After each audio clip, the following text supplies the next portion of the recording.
Ustedes escuchan ahí es del abogado Valentín Medrano. Ahora hablamos del caso del magistrado juez Consoró. Fue Juan Francisco Rodríguez Consoró. Dicen las autoridades del Poder Judicial que su cuñado estaba involucrado en el caso de un narco de César el Abusador y que él recibió beneficios económicos por eso. Que en el tema de los tres brazos se movieron también cosas oscuras. Ya ustedes escucharon que benefició gente que movía droga desde la cárcel y que por todo ello lo han destituido. Valentín, buenas noches, ¿cómo estás? Muy buenas noches, Yulisa. Qué grato honor estar aquí nueva vez. Para mí es de verdad placentero estar. Es mutuo. ¿Qué hay de cierto y qué no es cierto en la destitución de Juan Francisco Rodríguez Consoró?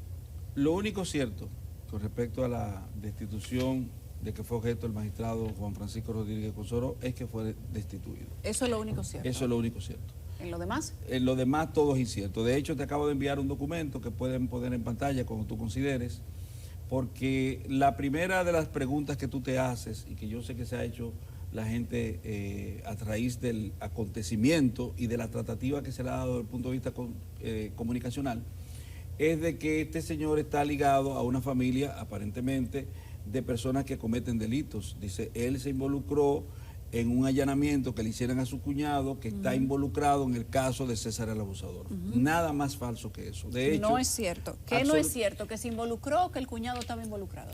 Ni que se involucrara ni que el cuñado estuviera involucrado. Y si se involucra porque el cuñado estuviera involucrado, todavía no es una falta, porque a ti se te permite defender a tus familias. Como juez, tú puedes solicitar incluso que te den un placet para tú encarar o encabezar la defensa de un familiar, hasta ese grado incluso.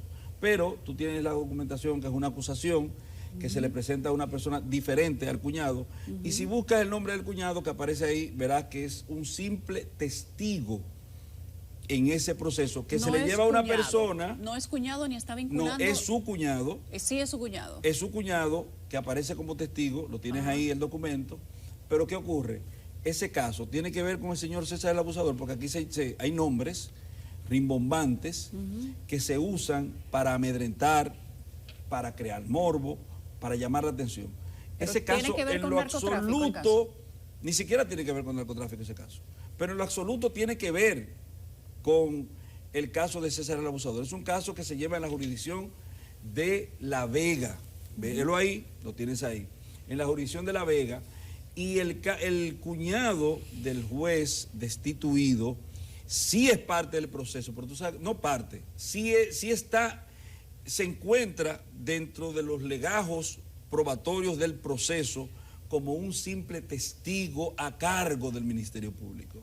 Entonces, cuando a esta persona, por un error del Ministerio Público, se le allanó, porque a él se le allanó. ¿Por qué se le allana? Porque él le compra un inmueble que ocupaba justamente a la persona que estaban investigando. Creen que esa persona vive ahí y llevan a efecto un allanamiento. Como el juez Juan Francisco Rodríguez Consoró conoce a Cristian Jaques, aparece ahí, que es una persona correcta, que es una persona bienhechora, trabajadora, se preocupa. Él trata de indagar qué pasó con su cuñado, tío de sus 3 hijos, hermano de su esposa. ¿Qué ha ocurrido con él? Que le allanaron por error la casa. Muestra de que eso es así. Ahí tú tienes la acusación. A ver si él tiene algún tipo penal a su cargo, si lo ponen como un imputado, si dicen que él ha cometido algún hecho. Ahí está el documento al que hacemos alusión. Es una acusación penal que se lleva a efecto por acción pública de parte del Ministerio Público en contra de un señor que se llama Omar Domingo Montilla Rivera. Ese no es su cuñado. Silverio.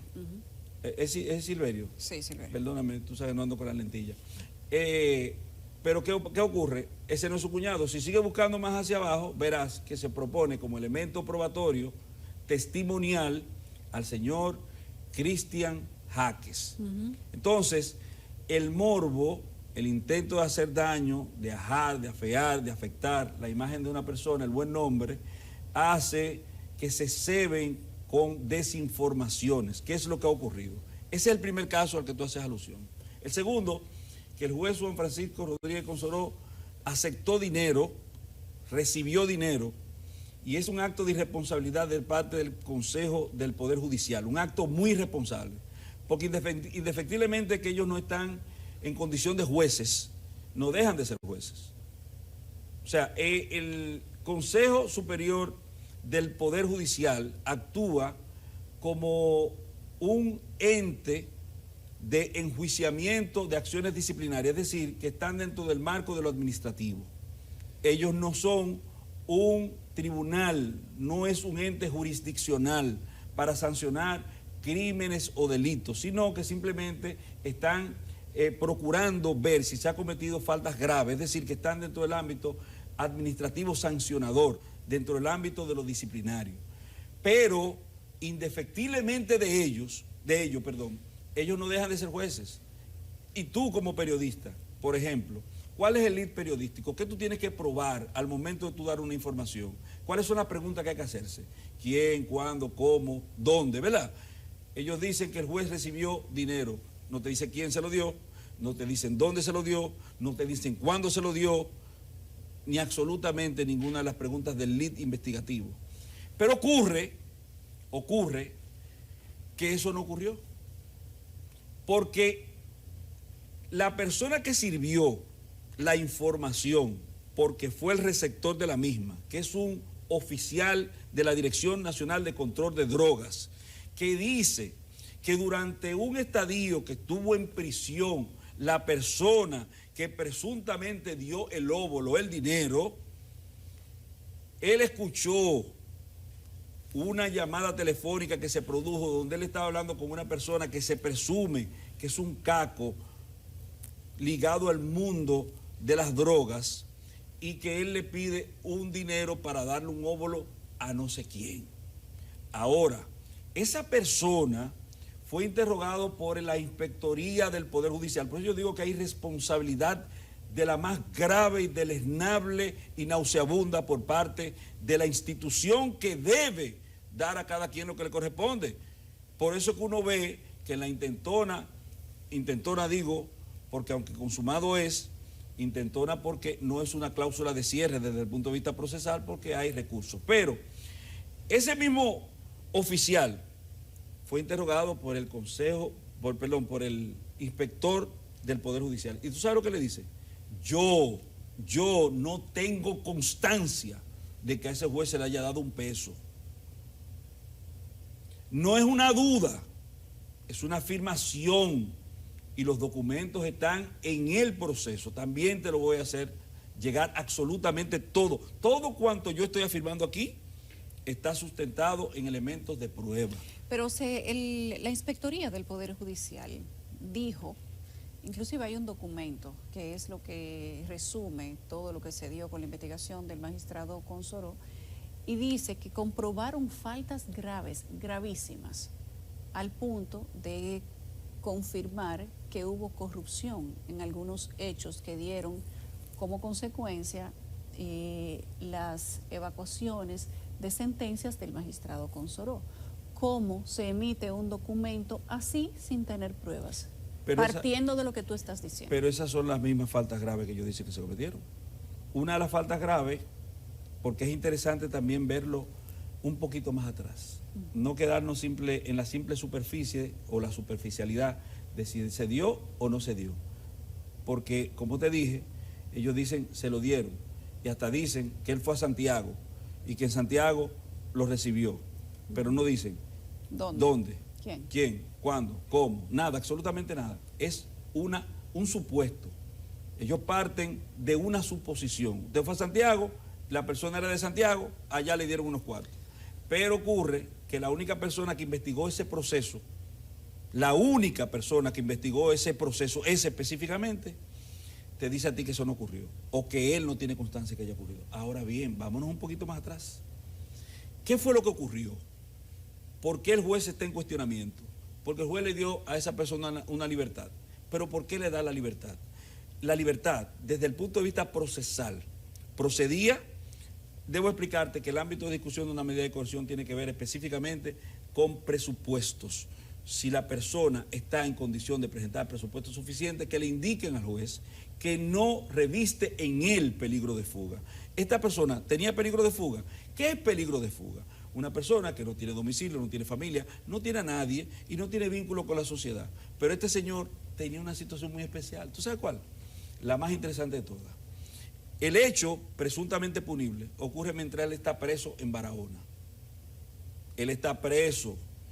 Le escuchan una llamada en el año 2018, más o menos a principios del 2018, 2017, le escuchan una llamada telefónica.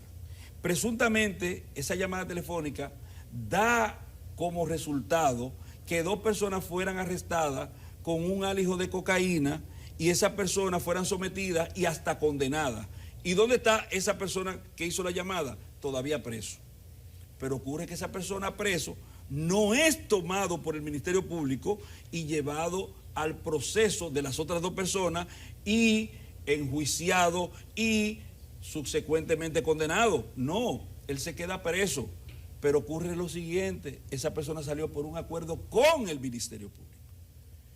¿Qué quiere decir eso? Puede el juez pensar que una persona cometió un delito y el Ministerio Público, a sabiendas de que cometió el delito, hizo un acuerdo con él, lo dejó que saliera a la calle, le dio vigilancia, porque después de que tú sales por un acuerdo, tú tienes que estar firmando frecuentemente y estar bajo la vigilancia de la autoridad del Ministerio Público. Entonces, ¿cómo es posible que después tú le vengas a decir a un juez que esa persona que tú tienes bajo vigilancia, que tú permitiste que presuntamente cometiera un delito y que tú hiciste un acuerdo después de haber cometido el delito, tú entiendes que no tiene presupuesto para prisión, para que se le considere como que no tiene, que tiene un peligro de fuga?